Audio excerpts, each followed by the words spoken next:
माझा आणि निलेश घायवळचा दूरदूरपर्यंत संबंध नाही। निलेश घायवळ प्रकरणावरून सभापती राम शिंदेंची प्रतिक्रिया। रोहित पवार यांचे आरोप बिनबुडाचे, राम शिंदे यांची ही प्रतिक्रिया।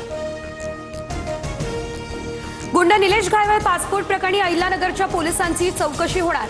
तत्कालीन पोलीस निरीक्षकांसह दोघांना पुणे पोलिसांकडून नोटीस, चौकशीसाठी हजर राहण्याचेही दिले निर्देश। सर्वपक्षीयांचं शिष्टमंडळ आज मुख्य निवडणूक अधिकाऱ्यांची घेणार भेट। शरद पवार, उद्धव ठाकरे यांच्यासह राज ठाकरे तक्रारींबाबत करणार चर्चा। शिवालय कार्यालयाबाहेर ट्रॅफिक पोलिसांकडून बॅरिकेडिंग। विरोधकांची आतापासूनच पराभवाची मानसिकता। शिष्टमंडळ भेटीवरून चंद्रशेखर बावनकुळेंचा तोला। आक्षेप घेतला तरीही निवडणूक आयोग त्यांचं काम करणार, बावनकुळेंची ही प्रतिक्रिया।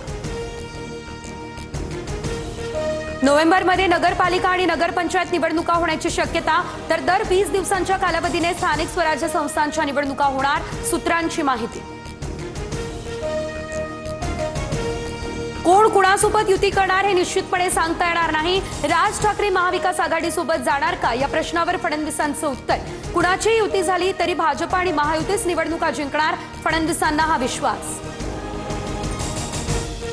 काँग्रेसलाही सोबत घेण्याची राज ठाकरेंची इच्छा, मात्र ही फक्त भूमिका, निर्णय नाही, राऊतांचं सूचक विधान। आमच्या पक्षाची भूमिका राज ठाकरे आणि आम्हीच मांडणार, संदीप देशपांडे यांच्याकडून स्पष्ट।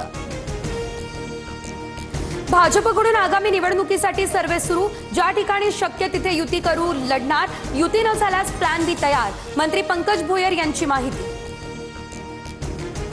अजित पवारांच्या राष्ट्रवादीची आज बैठक, स्थानिक स्वराज्य संस्थांच्या निवडणुकांच्या अनुषंगाने बैठकीचं आयोजन। वरळी डोममध्ये अजित पवार जिल्हाध्यक्षांसोबत साधणार संवाद।